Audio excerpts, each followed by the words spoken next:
Maka di sini disebutkan juga agar banyak bersujud, maknanya laksanakan sholat. Maka dari sini perbanyaklah sholat, baik sholat yang wajib tentunya harus, dan sholat rawatib, sholat malam dan seterusnya, sholat duha. Karena semakin banyak seseorang sujud, tidaklah sujudnya seseorang itu kecuali mengangkat derajatnya dan menghapus dosa-dosanya. Maka ini keutamaan Abu Umamah, diberikan nasihat-nasihat yang mulia. Di saat dia minta, berikan kepadaku perintah ibadah bagi kamu puasa, pahalanya tidak terkira. Akhirnya Abu Umamah disebutkan di riwayat yang lain, tidak pernah didapati dapurnya itu ngebul kecuali di saat datang tamu. Menunjukkan Abu Umamah melaksanakan puasa. Tentunya tidak puasa tiap hari seperti Ramadan, dan ini tidak baik. Yang baik, paling baik puasa Daud. Yasumu yauman wa yuftiru yaum. Berpuasa Daud yang berbuka di hari dan berpuasa di hari tersebut. Maksudnya sehari puasa, sehari berbuka. Maka dulu Abu Umamah di saat diperintah oleh Nabi, ya sudah, kalau kamu mau meminta amalan, alaika bisawm, atas kamu berpuasa, karena la mithlalahu, tidak ada tandingannya dalam pahala yang besar. Akhirnya disebutkan di riwayat, Abu Umamah tidak pernah terlihat dapurnya ngebul melaksanakan puasa, kecuali jika datang tamu. Masa datang tamu dari Muara Bungo dibiarkan begitu saja? Misalnya tidak dikasih makan, kasihan. Nah, begitupun datang kepada Abu Umamah.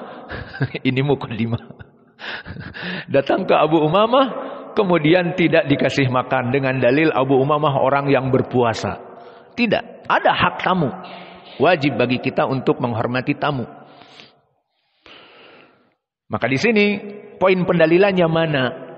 Disebutkan alaika bisyam fa innahu la idla lahu. Di riwayat fa innahu la mithla lahu, bahwa pada puasa itu tidak ada tandingannya. Dari segi apa? Pahalanya di sisi Allah bisa berlipat-lipat ganda, 1.000.000 kali lipat, bisa 1 miliar kali lipat. Maka inilah dari keutamaan yang kedua.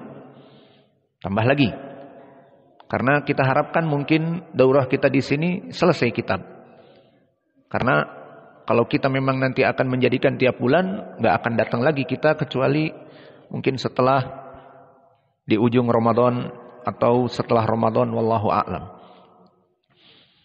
Maka kita selesaikan kalau bisa, kalau tidak ya alhamdulillah mungkin dapat setengah dari kitab ini. Masuk kepada keutamaan yang ketiga. Sampai jam berapa kita? Masih lama? Hah? Berapa menit lagi? Setengah jam lagi. Alhamdulillah. As-salitsah, maknanya al-fadilah as-salitsah, keutamaan yang ketiga. As-siyamu sababul farah fid dunya qabla al-akhirah. Bahwa orang yang melaksanakan puasa itu, dengan puasanya itu penyebab dia bahagia di dunia sebelum di hari akhirah. Karena poin kita di sini keutamaan apa? Keutamaan di dunia. Maka orang yang berpuasa itu dia akan berbahagia di dunia sebelum di hari akhirah. Yang mana dalilnya disebutkan oleh Imam Al-Bukhari dan Muslim dari Abi Hurairah.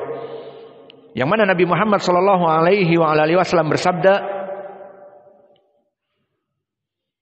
walisaimi farhatun hina yuftiru wa farhatun hina yalqa rabbahu. Bahwa bagi orang yang berpuasa itu dia mempunyai 2 kebahagiaan. Kapan kebahagiaan yang 2 ini? Pertama, kebahagiaan di dunia. Di saat apa?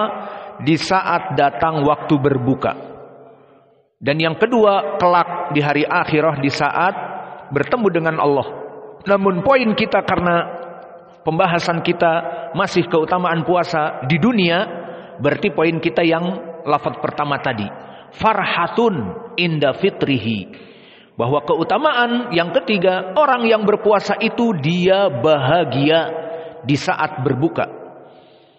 Maka antum rasakan nanti di puasa Ramadan, dan begitupun orang yang biasa berpuasa, maka dalam keadaan haus dan lapar dan rindu kepada istrinya, maka di saat menjelang jam 5.30, maka di sini di rumahnya, jika dia di rumah, istrinya sudah menyiapkan makanan yang sangat enak.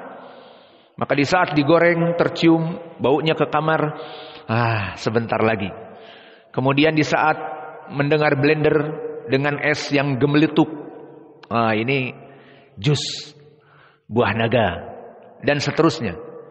Ataupun ada bau-bau harum durian, nanti buka dengan durian misalnya. Alhasil perkara-perkara mubah ini yang tadinya diharamkan oleh Allah, makan dan minum dan berhubungan dengan istrinya, maka dihalalkan. Sehingga makna al-farah di sini, kebahagiaan di sini adalah kebahagiaan secara fitrah, di mana semua orang akan senang di saat menahan lapar dan haus dan rindu kepada istrinya, kemudian oleh Allah dihalalkan 5 menit lagi, 5 menit menunggu. Kemudian setelah Allahu Akbar, alhamdulillah, dia santap makanan dari istrinya, dan saking rindunya kepada istrinya, dia santap juga istrinya. Boleh istrinya disantap? Kita jawab boleh, tapi nanti setelah sholat maghrib. Iya, nanti dia ketinggalan sholat jamaah, jadi boleh menyantap istri, namun nanti. Alhasil halal istrinya dia. Maka di sini dia jawantahkan rasa rindu kepada istrinya dan lapar dan haus, itu kebahagiaan yang tidak dirasakan oleh orang yang tidak puasa. Iya, coba Bapak lihat puasa sunnah Kamis. Di sebelah Bapak orang yang tidak berpuasa, dan Bapak bukanya di masjid, membawa kolak dan jus dan Allahu Akbar, senang buka. Yang lain hanya sekedar melaksanakan sholat sunnah karena dia sudah makan dan minum. Tidak seperti Bapak yang bahagia, yang puasa sunnah maghrib, buka di hari Kamis atau Senin, dan yang lain yang tidak berpuasa sama sholat berjamaah namun tidak sebahagia. Faham? Ini maknanya dari asyam farhatun hina yuftir. Orang yang shaim itu farhah di saat berbuka. Dan disebutkan oleh para ulama sebabnya tadi, di mana Allah mengharamkan kepadanya kemudian dihalalkan, maka bahagia. Dan yang kedua, bahagia juga di saat dia dalam berbuka, alhamdulillah, aku telah menyelesaikan ibadah dan Allah akan membalasnya nanti, kebahagiaan. Dan apalagi yang puasa Ramadan, kewajiban yang terhitung 29 hari, alhamdulillah, berapa hari lagi? 10 hari lagi, alhamdulillah, sudah selesai 20 hari, 19 hari. Senang dengan pahala yang akan diberikan oleh Allah 19 hari yang lalu. Dan malam ini atau hari ini kita telah berbuka. Maka inilah dari kebahagiaan, dan ini tidak diberikan kecuali untuk yang berpuasa. Maka seperti tadi kita bilang, orang-orang yang sholat maghrib bersama kita biasa. Mereka yang tidak berpuasa akan biasa saja. Namun kita senang di saat mendengar adzan karena waktu berbuka. Dan yang keempat, ar-rabi'ah, al-fadilah ar-rabi'ah, keutamaan yang keempat, asyamu yuhadzibul akhlaq. Bahwa orang yang berpuasa akan membina dengan puasanya itu akhlak yang mulia. Maknanya orang-orang yang berpuasa itu akan menjadi orang yang akhlaknya mulia. Kalian ingin akhlak mulia? Jelas. Akhlak mulia, barakallahu fikum, apa definisinya? Dia akhlak yang sesuai dengan Al-Quran dan Sunnah. Itu akhlak mulia. Maka akhlak mulia ini akhlaknya Nabi. Bahwa Nabi dulu disebutkan oleh Allah, innaka la'ala khuluqin azim. Bahwa engkau wahai Muhammad, sesungguhnya engkau itu mempunyai akhlak yang mulia. Ditafsirkan oleh Ibnu Abbas dengan sanad yang banyak, bisa naik kepada derajat Hasan li ghairi dari jalan silsilah al-Aufiyin dan juga dari Ali Ibnu Abi Thalhah dari Ibnu Abbas, yang maknanya kata Ibnu Abbas ditafsirkan ayat ini, innaka la ala khuluqin adim, engkau wahai Muhammad mempunyai agama yang mulia dengan akhlak yang mulia. Maka Nabi akhlaknya dulu mulia.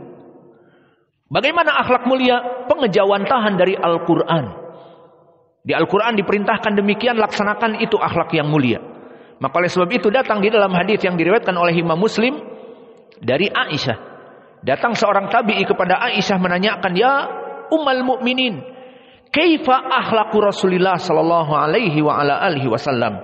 Maka wahai Ummul Mukminin, istri Nabi, bagaimana akhlak Nabi itu dulu? Apa jawaban Aisyah dengan mudah? Hal qara'tal Qur'an? Apakah kamu membaca Al-Qur'an? Qala bala, tentu wahai Ummul Mukminin. Hakadha kana Rasulullah akhlaquhu Al-Qur'an. Maka demikianlah Nabi Muhammad itu akhlaknya pengejawantahan, realisasi, application dari Al-Qur'an. Ingin berakhlak mulia seperti Nabi, laksanakan apa yang di Al-Quran dan di sunnah-sunnah Nabi. Karena Nabi mengejawantahkan Al-Quran dengan perbuatannya dan ucapannya. Itu pula hadis-hadis Nabi yang mengajak kepada akhlak yang mulia banyak. Maka Al-Quran dan hadis-hadis Nabi itu sumber bagi seseorang yang ingin berakhlak mulia. Dan akhlak yang mulia justru itu adalah agama Nabi. Dan Nabi diutus tidaklah kecuali untuk menjadikan dan mempraktekkan akhlak-akhlak yang mulia. Maka perlu diketahui, Nabi diutus menjadi Rasul kepada kaum muslimin untuk mempraktekkan akhlak yang mulia. Sehingga jangan ada yang mengatakan muslimun itu teroris, muslimun itu kejam, Muslim itu perangainya buruk. Kita katakan mungkin dari kelompok Khawarij yang membunuh Utsman, membunuh Ali di zaman dulu dan di zaman now, ISIS yang mengangkat senjata dan memerangi pemerintah dan mengkafirkan pemerintah, itu na'am, mereka buruk. Namun asal dari ajaran Islam, Islam mengajak kepada peace, kepada kedamaian dan akhlak yang baik. Maka oleh sebab itu datang di dalam hadis yang diriwayatkan oleh Imam Ahmad dari Ibni Abbas dan yang lainnya yang sanadnya sahih li ghairih, disahihkan oleh Syekh kami Muqbil Al-Wadi'i juga, berkata Rasulullah sallallahu alaihi wa ala alihi wasallam, bu'istu li utammima makarimal akhlaq. Diriwayat bu'istu li utammima husnil akhlaq. Aku diutus, tidaklah aku menjadi diutus menjadi Rasul kecuali untuk menyempurnakan akhlak yang mulia. Maka Nabi diutus mempraktekkan akhlak yang mulia. Dan lihat bagaimana di zaman jahiliyah, yang mana mereka membunuh putri-putri mereka karena malu. Dan mereka membunuh anak-anak mereka, bahkan laki-laki, karena takut makan bersama mereka menjadi miskin. Banyak anak, bukannya banyak rezeki, tetapi banyak anak takut miskin. Maka pemikiran-pemikiran seperti ini dan perang saudara di antara mereka, sesama kabilah menumpahkan darah, dan perkara-perkara jahiliyah dari akidah seperti tatoyur, ingin mencari nasib baik dan buruk. Saya ingin menikahkan anak saya bulan depan, gimana? Dilempar burung, burung lari ke kanan, oh baik, berarti bulan depan. Saya mau safar ke Jakarta untuk berbisnis tender. Kapan? Bisa besok, lempar burung. Belok ke kiri, oh hari buruk besok, jangan pergi, besok naas, nasib sial. Jadi ya jangan besok. Maka ini perkara-perkara yang ada dari akidah dan muamalah di zaman jahiliyah dihapus semua dengan ajaran Islam, dengan akhlak yang mulia. Maka orang-orang di zaman dulu, di saat mereka hidup di zaman jahiliyah, datang Nabi Muhammad. Banyak di dalam hadis disebutkan, seperti diantaranya hadis yang diriwayatkan oleh Imam Al-Bukhari nomor 7 tentang Abu Sufyan yang meriwayatkan tentang Hiraql Adim Rum. Di saat Nabi mengutus surat kepada Hercules dari rajanya Romawi, maka dibaca untuk masuk kepada Islam dan seterusnya.